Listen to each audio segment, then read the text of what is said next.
Assalamualaikum warahmatullahi wabarakatuh. Salam sehat semuanya.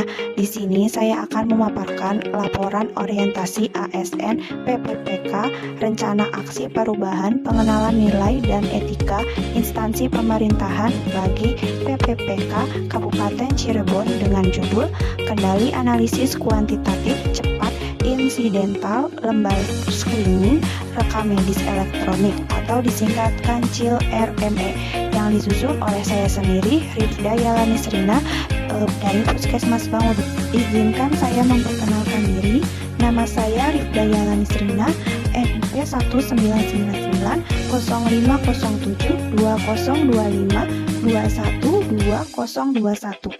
Jabatan Perekam Medis dan Informasi Kesehatan Terampil, Unit Kerja Puskesmas Bangun 2, Angkatan Kedua. Latar belakang dari orientasi PPPK. Kedudukan hukum PPPK sebagai ASN diatur dalam Undang-Undang Nomor 20 Tahun 2023 yang menjelaskan ASN terdiri dari dua, yaitu PNS dan PPPK. Untuk mewujudkan ASN PPPK yang memahami kompetensi, fungsi, peran, dan nilai-nilai dasar ASN berakhlak serta dapat mengintegrasikannya dalam pekerjaannya, maka setiap ASN PPPK harus mengikuti masa orientasi PPPK di masa awal penugasannya. Maksud dan tujuan orientasi PPPK yaitu membekali peserta ASN PPPK dengan diberikan pengetahuan terkait visi dan misi, tantangan, peluang, dan kebijakan dan capaian pembangunan serta kelembagaan Kabupaten Cirebon, menumbuhkan sikap terkait dengan hubungan kerja dan tata laksana kinerja organisasi, manajemen ASN PPPK, penilaian dan disiplin ASN, serta mengetahui segala dasar hukum dan standar operasional prosedur dalam bekerja, sehingga ketika ASN PPPK berada di instansi akan siap bekerja dengan harapan dapat mendukung tercapainya visi dan misi Kabupaten Cirebon. Setelah mengikuti orientasi, peserta mampu menerapkan dan mengaktualisasikan hasil orientasi di instansi masing-masing sesuai dengan nilai-nilai dasar ASN berakhlak. Setelah mengikuti orientasi ini, peserta mampu untuk mengimplementasikan inovasi-inovasi perubahan. Setelah mengikuti orientasi ini, peserta mampu untuk menganalisa dan mengevaluasi keberhasilan inovasi perubahan. Visi misi Kabupaten Cirebon. Visi Cirebon beriman, yaitu bersih, inovatif, maju, agamis, dan aman. Misinya bersih, yaitu mewujudkan tata kelola pemerintahan yang bersih, melayani, akuntabel, dan profesional. Inovatif, menciptakan ekosistem inovatif di lingkungan pemerintahan dan masyarakat. Maju, meningkatkan pertumbuhan ekonomi, kualitas infrastruktur, dan kesejahteraan masyarakat yang merata. Agamis, menciptakan masyarakat yang memegang teguh nilai-nilai keagamaan, menguatkan toleransi, dan menjaga jati diri, adat, serta budaya lokal. Aman, menciptakan lingkungan yang tertib, asri, kondusif, dan nyaman bagi seluruh elemen masyarakat. Latar belakang masalah. Dalam penerapan ILP, paradigma pelayanan puskesmas bergeser dari yang semula berbasis poliklinik penyakit menjadi berbasis klaster siklus hidup, yaitu ada klaster manajemen, klaster ibu dan anak, klaster dewasa dan lansia, serta klaster penyakit menular. Salah satu pilar penentu keberhasilan ILP adalah penguatan pemantauan wilayah setempat melalui pengisian data screening kesehatan siklus hidup secara berkala dan menyeluruh. Data screening harian yang diinput oleh petugas pemberi asuhan ke dalam rekam medis elektronik secara ideal harus menjadi sumber data yang valid, real time, dan akurat guna mendukung pengambilan kebijakan pencegahan penyakit di tingkat wilayah kerja puskesmas. Visi misi Puskesmas Bangun 2. Visinya yaitu terwujudnya pelayanan kesehatan yang bermutu dan profesional untuk mencapai masyarakat sehat, produktif, dan mandiri. Misinya yang pertama, meningkatkan kemampuan kualitas dan profesionalisme tenaga kesehatan. Yang kedua, mengoptimalkan pelayanan kesehatan kepada masyarakat. Yang ketiga, meningkatkan kerjasama lintas sektoral. Yang keempat, mendorong kemandirian masyarakat untuk hidup sehat. Rencana hasil kerja PPPK. Yang pertama, nama kegiatan, persiapan konsultasi dan penyamaan persepsi dengan kepala puskesmas. Tujuan kinerja, memperoleh dukungan legalitas, arahan strategis, dan komitmen pimpinan terhadap implementasi inovasi. Indikator pencapaiannya, terbitnya 1 lembar persetujuan resmi dari kepala puskesmas. Waktu perolehan tahun 2026. Yang kedua, nama kegiatan, penyusunan format dan sistem instrumen CIL-RME. Tujuan kinerja, tersedianya 1 instrumen kendali mutu yang siap pakai dan mencakup seluruh klaster ILP.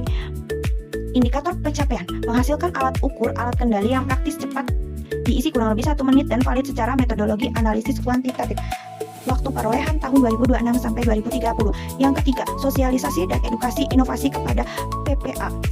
Tujuan kinerja, terpapar informasi dan memahami mekanisme pengisian screening kepada PPA. Indikator, membangun kesadaran nakes akan pentingnya kelengkapan data ILP dan meminimalkan resistensi perubahan. Waktu perolehan tahun 2026 Yang keempat, nama kegiatan, uji coba dan implementasi metode kancil RMS secara insidental. Tujuan kinerja, terlaksananya sampling atau uji kendali pada minimal 10-50 berkas rekam medis elektronik pasien selama masa implementasi. Indikator pencapaian, menemukan kelalaian input data secara real time dan memastikannya langsung diperbaiki sebelum data dikunci atau pasien pulang. Waktu perolehan, tahun 2026. Yang kelima, nama kegiatan, monitoring, evaluasi, dan pelaporan capaian kelengkapan screening. Tujuan kinerja, tersusunnya satu laporan evaluasi dampak inovasi yang memuat angka kenaikan kepatuhan pengisian rekam medis elektronik. Indikator pencapaian, mengukur efektivitas inovasi kancil RMS sebagai bahan rekomendasi kebijakan berkelanjutan bagi manajemen puskesmas. Waktu perolehan tahun 2025-2030. Puskesmas Bango 2 adalah puskesmas jenis perkotaan yang terletak di Jalan Dimas Endang Gelis, Desa Bango 2, Kecamatan Kelangenan, Kabupaten Cirebon. Puskesmas Bango 2 sendiri sudah menerapkan Sistem Integrasi Layanan Primer atau ILP sejak tahun 2025. Menurut keputusan Kementerian Kesehatan nomor 0107/2023 tentang petunjuk teknis integrasi pelayanan kesehatan primer, aturan ini mengubah sistem pelayanan dari berbasis program menjadi berbasis siklus hidup dari ibu hamil hingga lansia. Rekam medis sendiri berada di klaster 1, yaitu klaster manajemen. Lalu ada klaster 2, ibu hamil, ibu bersalin, dan ibu nifas. Klaster 2, bayi, balita, anak, dan remaja. Klaster 3, dewasa dan lansia. Dan klaster 4, penanggulangan penyakit menular dan kesehatan lingkungan. Yang terakhir klaster 5, lintas klaster. Klaster 2, ibu hamil, bersalin, dan nifas mendapatkan screening yang terdiri dari screening gejala TBC dan penyakit lainnya, screening kekerasan pada perempuan, screening layak hamil, screening malaria, screening anemia, screening preeklamsia, screening imunisasi dewasa, dan screening kesehatan jiwa ibu hamil dan nifas. Klaster 2, bayi, balita, dan anak prasekolah mendapatkan screening gejala TBC dan pernapasan lainnya, screening thalassemia, screening obesitas, screening kesehatan penglihatan, screening malaria, screening kesehatan gigi mulut balita, screening indera pendengaran, screening SD, IDTK, SHK, screening penyakit jantung bawaan, dan screening kelainan empedu bayi.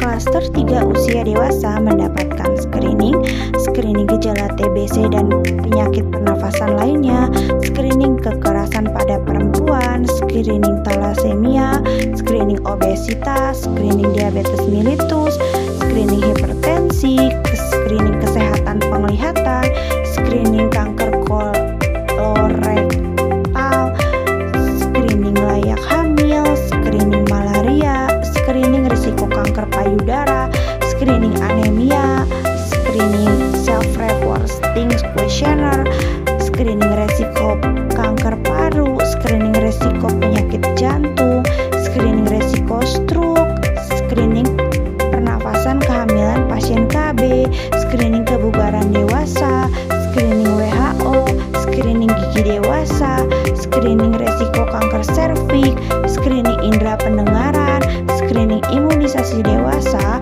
screening kesehatan jiwa dewasa dan lansia, screening faktor resiko, dan screening fungsi ginjal, serta screening calon pengantin. Klaster 3, lansia mendapatkan screening gejala TBC dan penyakit pernapasan lainnya, screening kekerasan pada perempuan, screening PUMA, screening lansia sederhana, screening activity of daily living ADL dengan instrumen indeks bar modifikasi, screening instrumen pemeriksaan mini, screening rapuh, screening abbreviated mental test, screening short physical performance battery, screening pengkajian nutrisi. Klaster 4 yaitu klaster penanggulangan penyakit menular dan kesehatan lingkungan seperti penyakit tuberkulosis, TBC, HIV, dan kusta. Klaster 5 yaitu lintas klaster yang terdiri dari instalasi gawat darurat, gigi dan mulut, laboratorium, dan farmasi. Berikut penjelasan dan dokumentasi dari rencana hasil kerja, dari mulai persiapan, konsultasi, dan penyamaan persepsi dengan kepala puskesmas dan dokter puskesmas, lalu melakukan penyusunan format dan sistem instrumen kancil RME menggunakan Google Spreadsheet. Setelah itu, melakukan sosialisasi dan edukasi inovasi kepada PPA. Lalu uji coba dan implementasi metode kancil RME. Petugas rekam medis merekap data pasien yang belum lengkap di screening, lalu memberitahu kepada PPA untuk melengkapi screening, bisa melalui WhatsApp atau mendatangi ke setiap ruangan.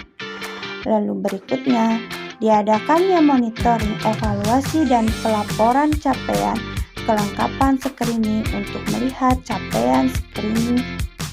Kesimpulan, pegawai ASN terdiri atas pegawai negeri sipil dan pegawai pemerintah dengan perjanjian kerja (PPTK). PPTK adalah warga negara Indonesia yang memenuhi syarat tertentu yang diangkat berdasarkan perjanjian kerja dalam jangka waktu tertentu dalam rangka melaksanakan tugas pemerintah untuk dapat menjalankan tugas pelayanan publik, tugas pemerintahan, dan tugas pembangunan tertentu. PPTK harus memiliki profesi dan manajemen PPTK yang berdasarkan pada sistem merit atau perbandingan antara kualifikasi, kompetensi, dan kinerja yang dibutuhkan oleh jabatan dengan kualifikasi, kompetensi, dan kinerja yang dimiliki oleh calon dalam rekrutmen. Pengangkatan dan penempatan sejalan dengan tata kelola pemerintahan yang baik. Sebelum ASN menjalankan tugasnya, diperlukan pembekalan atau orientasi tugas dan fungsi, nilai-nilai serta etika jabatan sehingga nantinya dapat memenuhi core values berakhlak dan employer branding ASN bangga melayani bangsa. Sebagai transformasi budaya kerja, maka sebagai langkah awal dilaksanakan orientasi pengenalan nilai dan etik pada instansi pemerintahan dalam mendukung pelaksanaan tugas jabatan dalam mendukung pencapaian visi misi organisasi. Sehingga dengan adanya pelatihan ini diharapkan menjadi ASN yang berakhlak, berorientasi pelayanan, akuntabel, kompeten, harmonis, loyal, adaptif, dan kolaboratif, dan dapat meningkatkan kualitas pelayanan pada masyarakat, khususnya di Puskesmas Bangol 2. Inovasi kancil RME ini terbukti efektif mencapai tujuan kinerja jangka pendek dalam meningkatkan kedisiplinan tenaga kesehatan tanpa mengganggu durasi pelayanan. Sekian pemaparan dari saya. Mohon maaf atas kekurangannya. Wassalamualaikum warahmatullahi wabarakatuh.